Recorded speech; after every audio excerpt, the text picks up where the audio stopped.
बोल के तो कुछ भी नहीं है सर। एक क्या बोलेंगे, कुछ भी नहीं। वो किसान खेती बाड़ी है छोटा मोटा, बस वही। और ढंग का ना फैक्ट्री है ना सेक्टरी है, कुछ भी नहीं है। ठीक है। और जो है ना बहुत ज़्यादा दिक्कत है यहाँ पे लोगों को, लेबर को, खास करके मजदूर को, जो किसान है उसको बहुत ज़्यादा दिक्कत है। मेन तो इंडस्ट्री है, जहाँ तक मेरी नॉलेज है इंडस्ट्री है। यहाँ पे इंडस्ट्री तो है ही नहीं बिहार में। मैं यहाँ इंडस्ट्री रहेगी तब तो मुझे जॉब मिलेगा। यहाँ इंडस्ट्री रहे, चाहे प्राइवेट सेक्टर का ही मुझे अगर जॉब चाहिए तो यहाँ पे इंडस्ट्री होना ज़रूरी है। यहाँ पे इंडस्ट्री नहीं है। नमस्ते, मेरा नाम अनिल शारदा है और आप दी जर्नलिस्ट अड्डा देख रहे हैं। अभी फ़िलहाल किशनगंज के गलगलिया में हैं हम लोग और ये बॉर्डर इलाका है। इंटरनेशनल बॉर्डर की अगर बात करें तो पीछे नेपाल आपको दिख रहा है और यहाँ पे बॉर्डर ख़त्म होता है, किशनगंज का इलाका है, डिस्ट्रिक्ट पड़ता है। 53 नंबर का विधानसभा है। विधानसभा का नाम ठाकुरगंज है और यहाँ के विधायक सिटिंग है जी, विधायक सिटी नौशाद आलम है। 10 सालों से हैं। 10 सालों से, जी जी। ठीक है। कुछ भी बात करने से पहले एक बात कहना बहुत ज़रूरी है कि बिहार में आत्मनिर्भर भारत और आत्मनिर्भर बिहार की बात की जा रही है। इस चुनाव में सबसे ज़्यादा जो मुद्दा गरमाया है वो आत्मनिर्भर बिहार का है। लेकिन यहाँ के बॉर्डर के इलाके के जो लोग हैं वो आत्मनिर्भर नहीं हैं। ये लोग नेपाल पे आत्मनिर्भर हुए पड़े हैं। अब बताइए, जो लोग नेपाल पे निर्भर हैं वो फिर बिहार में आत्मनिर्भर कैसे होंगे? ये चीज़ इनसे जान लेते हैं कि आप लोग नेपाल पे क्यों निर्भर हैं। जी सर, नेपाल में इसलिए निर्भर है हम लोग कि नेपाल में जैसे कि यहाँ पे गलगलिया भातगांव बॉर्डर है ये, ठीक है। यहाँ अगर किसी लेबर को 300 मिलता है तो नेपाल में 500, 550 या 600 तक मिलता है, ठीक है। यहाँ से इनकम वहाँ ज़्यादा है, चाहे छोटा मोटा दुकान हो या लेबर हो, जो भी हो, यहाँ से इनकम नेपाल में ज़्यादा है, इसलिए लोग वहाँ जाना पसंद करता है। मतलब आप वहाँ की करेंसी जब भारत लेके आते हैं नेपाल से तो उसको यहाँ पे भजाने के बाद 500 या 600 रुपये होता है। जी जी, हाँ, मतलब वहाँ का एनसी को आईसी करते हैं तो 600 या 500 में लगभग वो कन्वर्ट हो जाता है। क्या क्या काम करने के लिए वहाँ पे लेबर? अधिकतर मामले में आपको राजमिस्त्री है, प्लाईबोर्ड में लोग काम करता है, ठीक है। छोटा मोटा दुकान जैसे केला हो गया, कुछ लेकर के या फिर साग सब्जी लेकर के लोग जाता है उस पार में करने के लिए, तो वहाँ पे ज़्यादा बेनिफिट है लोगों का, इसलिए वहाँ पे लोग ज़्यादा पसंद करता है। यहाँ पे उस तरह का सुविधा है नहीं, दाम भी नहीं मिल पाता है किसानों लोग को, इसलिए थोड़ा मतलब दिक्कत है, इसलिए लोग को मजबूरी में उस पार में जाना पड़ता है। अच्छा, एक चीज़ बताइए कि यहाँ पे रोज़गार क्या क्या है? बिहार की अगर मैं बात करूँ, अगर आप लोगों को नेपाल ना जाना हो, बिहार में रहना हो, तो यहाँ पे क्या क्या रोज़गार हैं आपके लिए जो आप सरकार ने अभी तक किया? रोजगार बोल के तो कुछ भी नहीं है सर। एक क्या बोलेंगे, कुछ भी नहीं। वो किसान खेती बाड़ी है छोटा मोटा, बस वही। और ढंग का ना फैक्ट्री है ना सेक्टरी है, कुछ भी नहीं है, ठीक है। और जो है ना बहुत ज़्यादा दिक्कत है यहाँ पे लोगों को, लेबर को, खास करके मजदूर को, जो किसान है उसको बहुत ज़्यादा दिक्कत है, ठीक है। और आपको मतलब उस तरह का ना फैक्ट्री है जो मतलब वहाँ आदमी लोग काम करे फैक्ट्री में, ढंग से फिर पैसा भी नहीं मिल पाता है। अब एक लेबर को मतलब 200 रुपया मिलता है, वो 14 घंटा ड्यूटी करता है, तो 14 घंटा में भी उसको खटाया जाता है 16 घंटा, 15 घंटा खटाया जाता है, 12 घंटा बोल करके 15 घंटा खटाया जाता है फैक्ट्री सब में। ऐसा है, मजबूरी में, मतलब लॉकडाउन में लोग कर रहा है। अब मजबूरी है, क्या करिएगा, उपाय है नहीं। तो नेपाल जैसे खुला हो रहता था तो लोगों को दिक्कत नहीं रहता था वहाँ काम। फिर वहाँ पे एक खासियत है नेपाल का, वहाँ पे 8 घंटा ही काम करना पड़ता है, यहाँ पे हम लोग को 12 घंटा काम करना पड़ता है, यही दिक्कत है। मतलब वहाँ पे फिक्स है टाइमिंग कि आपको 8 घंटे में निकलना है और यहाँ पे 12 घंटा क्यों करना पड़ता है? 12 घंटा करना पड़ता है यहाँ पे। अब 4 घंटा वो लोग फैक्ट्री वाला सब अपना रखता है हाथ में, हमको जैसा सुनने में आया है लोग जो जैसे लेबर लोग। आप क्या करते हैं? जी, मेरा दुकान है, छोटा मोटा दुकान है। मेरा दुकान है चिकन मटन का दुकान है, फिश का दुकान है, बॉर्डर में ही है, जहाँ पे वो बॉर्डर है मेरा फर्स्ट में ही दुकान है, कस्टम ऑफिस के पास में। यहाँ पे मुझे बताइए कि मुख्यतः फसलें क्या हैं, कौन कौन सी फसलें जो ज़्यादा उपज होती हैं? मुख्यतः मक्का की फसल है और गेहूं का और धान का। यहाँ के किसान बेसिकली किस पे ज़्यादा निर्भर रहते हैं? मक्का पे और आलू पर निर्भर करता है। मक्का पे हम लोग बातचीत करेंगे, लेकिन उसके पहले बता दूं कि 2017-18 की अगर बात की जाए तो उस समय बिहार में 1700 रुपये समथिंग MSP तय की गई थी और उस दौरान किसानों को फ़ायदा हुआ। लोकल व्यापारी और जो बाहर के भी लोग थे उन्होंने करीब 2000 से 2200 रुपये में अपने मक्का की फसल को बेचा। लेकिन वही अगर 19-20 की अगर आप बात करते हैं तो आलम ये रहा कि कोरोना के वजह से सरकारें या फिर यहाँ के जो DM वगैरह लोग बोलते हैं, मैं लास्ट टाइम जब पूर्णिया में था तो उन्होंने भी यही कोट किया था। इस बार 1800 रुपये की MSP तय की गई, लेकिन मजबूरन किसानों को 1000 रुपये या 1200 रुपये समथिंग तक बेचना पड़ा। क्या कारण रहा असल में जो आप लोग को इतना कम बेचना? लॉकडाउन मेन कारण रहा, लॉकडाउन और कोरोना काल। तो यहाँ पे आपके विधायक या फिर जो प्रशासन है, काश्तकार डिपार्टमेंट जो होता है, उन लोगों ने कोई सुविधा नहीं की? कोई सुविधा नहीं, किसी तरह का सुविधा नहीं देते। और उन लोगों से हम लोग पूरी तरह से 10 साल से असंतुष्ट हैं। उन लोगों का काम हम जनता को कोई भी रुचि नहीं पड़ा।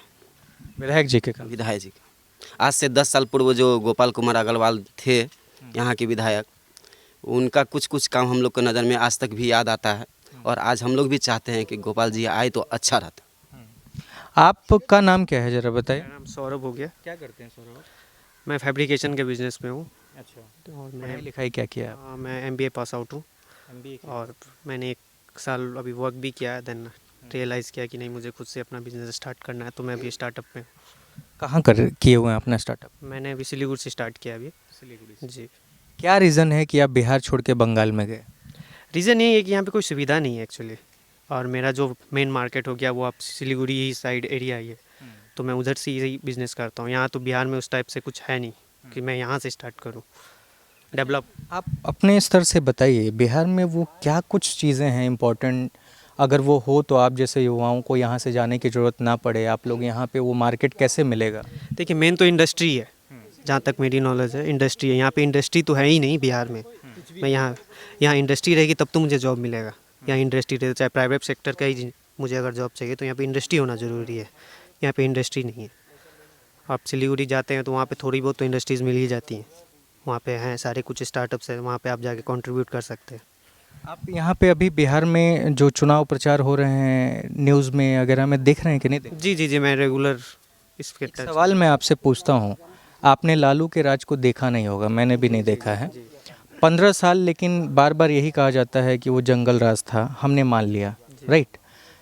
अभी के जो 15 साल हैं इसे आप और मैं जानते हैं, भली भांति जानते हैं। इन 15 सालों में क्या बदला? क्या यहाँ पे रोज़गार लगे? क्या यहाँ पे नए कुछ मिला? नए अस्पतालों की आपके यहाँ व्यवस्था हुई तो क्या कुछ हुआ? ये सारी चीज़ें थोड़ा समझाइए। हाँ, देखिए सर, मेडिकल इमरजेंसी के बारे में बात अगर किया जाए तो मेडिकल इमरजेंसी अभी तक भी हम लोगों को वो सुविधा, अभी तक भी फैसिलिटीज़ वहाँ पे अवेलेबल नहीं है, जो कि हम लोग यहाँ पे जाके अवेल कर सके वो चीज़ को। अब जैसे कि मैं आपको एक इंसिडेंट बता देता हूँ। अभी कुछ दिन पहले हमारे यहाँ पे एक सांप का कुछ इंसिडेंट हुआ था यहाँ पे, तो वो सांप वाला कौन बता रहा था? आप बता रहे थे। सांप वाला मतलब मैटर क्या हुआ था, उस लड़का है यहाँ का है, 19 साल से 20 साल का लड़का है, ठीक है। वो अंगना में ही मतलब कपड़ा खिलाने के दौरान उसको सांप काट लिया गया, ठीक है। सांप काटने के दौरान जो है ना उसको मतलब यहाँ पे सुविधा नहीं है। गलगलिया, ये भातगांव बॉर्डर है, ठीक है, ये गलगलिया एरिया है, यहाँ पे सुविधा नहीं है। एक तो हॉस्पिटल बोल के तो सांप एकदम 0/0 है एकदम, ठीक है। और एक लड़का को जो सांप काटा मजबूर मतलब सिलीगुड़ी ले जाता है, उसको 2 से ढाई घंटा में उसका मृत्यु हो गया। अगर हॉस्पिटल यहाँ सुविधा होता गलगलिया में तो लड़का का जान बच जाता। जैसे नेपाल बॉर्डर भी उस समय बंद था, आज ज़्यादा 1.5 से 2 महीना का बात है। अगर नेपाल खुला हुआ रहता तो वो लड़का बच जाता, ठीक है। तो आज मतलब सुविधा सिलीगुड़ी आपको यहाँ से 55-60 किलोमीटर पड़ता है और नेपाल यहाँ से 2-4 किलोमीटर में मिल जाता है ना।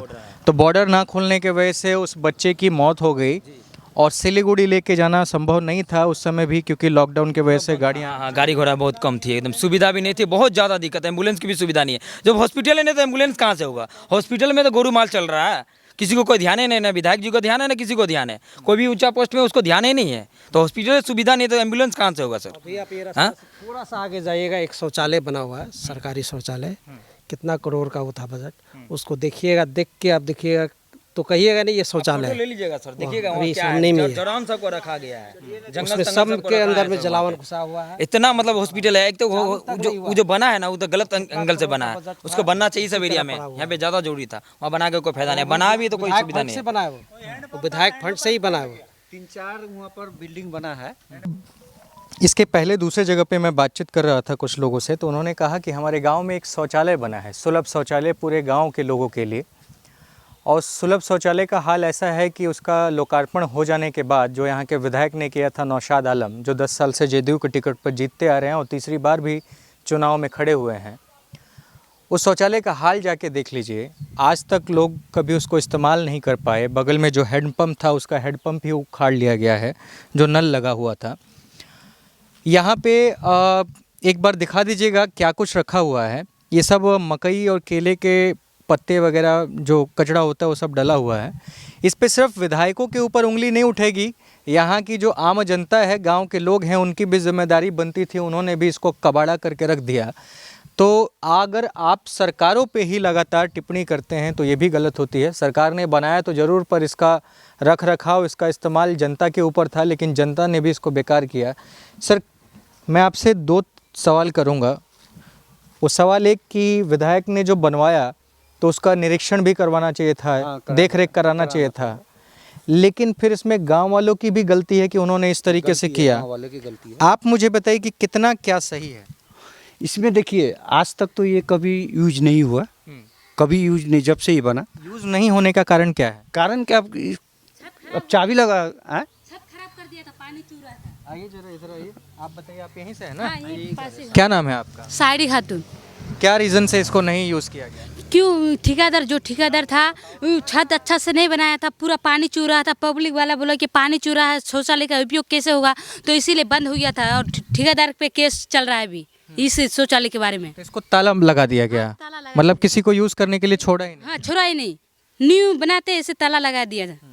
तो विधायक ने जब किया तो ठेकेदार को क्या सोच के दिया होगा, मतलब किसी तरीके से घपलेबाजी चली? हाँ, घपलेबाजी। हाँ, घपलेबाजी चल रही कि पूरा पब्लिक के लिए कुछ आराम होगा, सुविधा होगा, तो ऐसे केस चल रहा है। तो अभी एक बात बताइए, ये क्यों रखवाया गया है? इसको हटाने के लिए पब्लिक को बोलते तो बोला कि सरकार कुछ नहीं कर सकते, तो पब्लिक वाले बोल के क्या करेंगे? बोला कि किसी का बाप का है कि थाना मना करेंगे। पब्लिक तो यहीं की रखा होगा ना? जी, हाँ, पासी का। एक बार तो हटा दिया गया था, जो ठेकेदार था ना, आके इसका बेटा या कुछ होगा तो हटा दिया गया, तो फिर रख दिया है। देख लीजिए, जनता भी अपनी जिम्मेदारी किस तरीके से निभा रही है वो भी देखने वाला है। अच्छा, आपने नाम क्या बताया था दोबारा? सायरी खातून। आप मुझे ये बताइए कि ये जो गांव है, जी, यहाँ की मुख्य समस्याएं क्या हैं?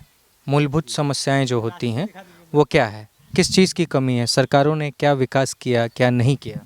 जी, सरकार तो यहाँ का तो मुखिया ये है मुन्ना सिंह, यहाँ का तो सरकार बहुत अच्छा है। हाँ, जिस शौचालय भी बनाया था तो शौचालय का ठेकेदार का क्या जो ये हुआ था, तो ठेकेदार बंद कर दिए।